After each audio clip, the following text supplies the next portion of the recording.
태풍은 망연자실한 채 빈 컨테이너 앞에 한참을 서 있었는데요. 그리고 끝났다고 생각했던 회사를 다시 일으켜보겠다고 마음먹는 순간이었죠. 정찰안과 함께 수출품을 찾기 위해 부산시장을 돌던 날 그의 눈에 유난히 단단한 신발 한 켤레가 들어왔는데요. 슈박이라는 회사 제품의 안전화였죠. 강철에도 뚫리지 않는 모습에 태풍은 흥분하고 말았는데요. 그 순간 태풍은 직감했습니다. 이 신발이라면 태풍 상사를 다시 세울 수 있다고 말이죠. 미선에게 상의도 하지 않은 채 태풍은 그 자리에서 바로 계약서에 사인했는데요. 500만 원에 500켤레라는 적은 수량이 아니었죠. 게다가 가진 돈의 전부를 그곳에 투자한 것입니다. 미선과 정찰아는 모두가 망하는 시기에 너무 무모하다고 강하게 말렸는데요. 그럼에도 태풍은 반드시 성공할 수 있다는 자신감으로 가득 차 있었죠. 태풍에게 있어 지금은 실패보다 아무것도 하지 않는 것이 더 두려웠습니다. 미선은 컨테이너를 잡고 태풍은 잔뜩 꿈에 부푼 채 공장으로 향했는데요. 하지만 공장에 들어선 순간 경악했죠. 자신이 이전에 봤던 공장의 모습은 온데간데 없이 사라지고 폐허 그 자체였습니다. 얼마 전까지만 해도 돌아가던 기계는 멈춰 있었고 가득 쌓여있던 신발은 흔적도 없이 사라졌는데요. 사람들도 사라지고 문짝만 덜컹거렸죠.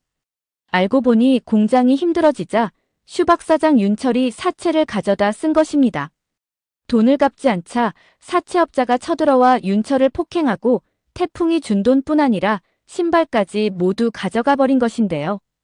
태풍은 눈앞에 보이는 이 상황을 믿을 수 없었죠. 그는 정찰안의 도움으로 사채업자를 찾아가게 되는데요. 500을 가져오면 500켤레 자신 신발을 돌려준다는 제안이 있었죠. 미선의 도움으로 급전을 마련한 태풍이 신발을 찾으러 간 것인데요. 그런데 그곳에서 또다시 쓰레기 같은 표현준을 만나게 되죠. 태풍은 이 모든 것 뒤에 표박호가 있다는 걸 알게 됩니다. 그런데 그곳에서 피투성이가 된 윤철을 보고 최악의 무리수를 두게 되는 결정을 하게 되는데요.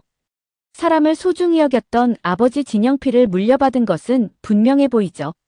태풍은 사채업자에게 6,500켤레 신발을 자신에게 주면 1억 원을 갚겠다고 말하는데요.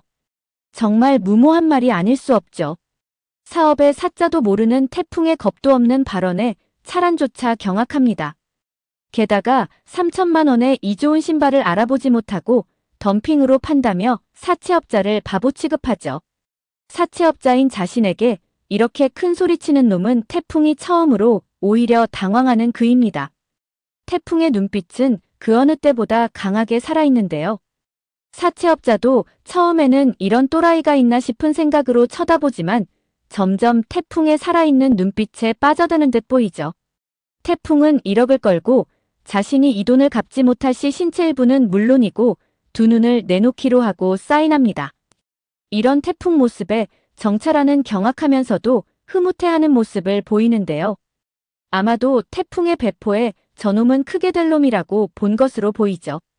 어쩌면 이후 태풍 상사가 자리 잡아가는데 정찰안이 많은 도움을 주지 않을까 싶습니다.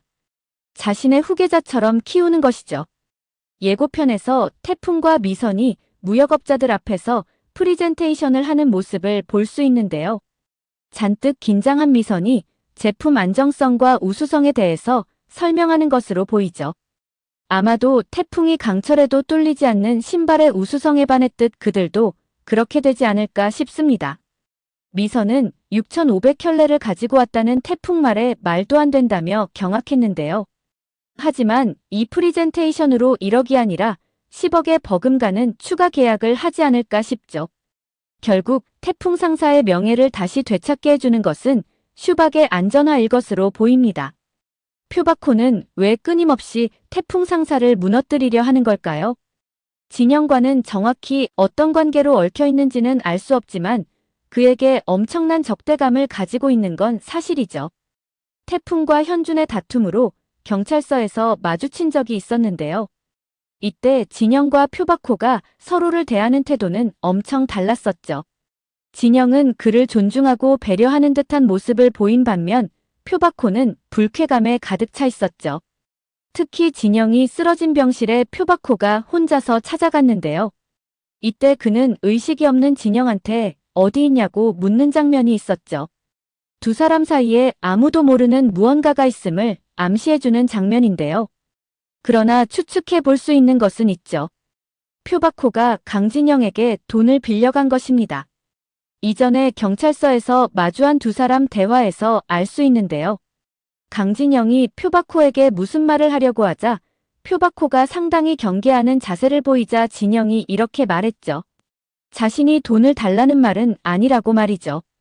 어쩌면 강진영이 표바코에게 돈을 빌려준 것이 아닐까 생각됩니다. 그리고 그 과정에서 차용증을 작성한 것이죠.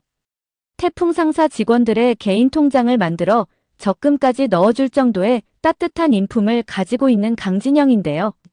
표선호에게 돈을 빌려주고도 제대로 갚지 않는 그를 독촉하지는 못한 것으로 보이죠. 그러는 과정에서 진영이 사망한 것인데요. 이제 그 돈에 대해서는 표바코만이 알고 있는 셈이죠. 문제는 차용증이 어딘가에 있다는 것인데요. 병실을 찾은 표바코가 그거 어디냐고 물어본 것도 그 차용증을 없애려 했던 것으로 보입니다. 표바코가 끊임없이 태풍 상사를 무너뜨리고 태풍을 밟으려 하는 것도 이 차용증 때문이 아닌가 하는 생각이 듭니다. 훗날의 문제가 될 소지를 없애려는 것이죠. 진영의 장례식에 찾아와서 조의금을 던져주면서 태풍에게 무언가를 요구하는 모습이 보였는데요. 아마도 표바코가 태풍 상사를 자신한테 넘기라고 한 것이 아닐까 생각됩니다. 물론 태풍이 이를 거절한 것이죠. 현재 아파트는 경매로 넘어간 상태인데요. 아마도 차용증이 있다면 태풍 상사 사무실에 있을 것으로 보입니다. 표선호는 표바코의 망나니 아들인데요. 무능력의 끝판왕임에도 팔이 안으로 굽는 아버지 탓에 세상이 자기 위주로 돌아가는 전형적인 나르시스트이죠. 태풍에게는 엄청난 열등감을 가지고 있는데요. 자신이 좋아하는 여자들은 자기보다 태풍이를 더 좋아하는 모습에 매번 광기를 부리죠. 집안으로 봐서는 비교도 안 되는 놈이 자기보다 잘나 보이는 모습이 꼴보기 싫어 태풍을 밟아버리고 싶은 마음이 꿈틀거리는데요. 그렇게 둘이 관계는 심각한 앙숙이라기보다는 일방적으로 태풍을 질투하며 미워하는 현준이죠. 현준의 행동 하나하나는 모두 비호감투성인데요. 게다가 태풍이 아버지 임종을 지키지 못한 것도 그 때문이죠. 친구를 시켜서 그를 클럽으로 불러냈기 때문입니다. 그럼에도 아버지가 죽었는데 나이트에서 쳐놀고 있었다는 망발을 쏟아내기도 했는데요. 언젠가는 태풍 앞에 무릎 꿇는 날이 오지 않을까 싶습니다.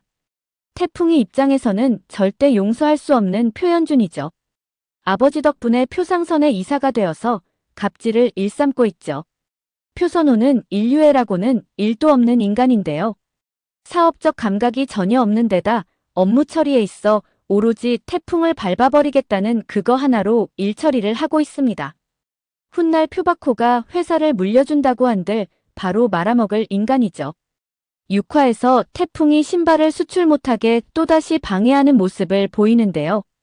이 소식을 들은 국제시장 홍신상회 사장인 정찰안까지 나서서 도와주는 것으로 보입니다. 결국 정찰안과 사채업자가 컨테이너를 해결해주며 무사히 수출에 성공하지 않을까 생각됩니다. 사채업자 입장에서도 수출이 성공해야 자신에게 1억이 돌아가기 때문이죠. 오늘 영상은 여기까지입니다.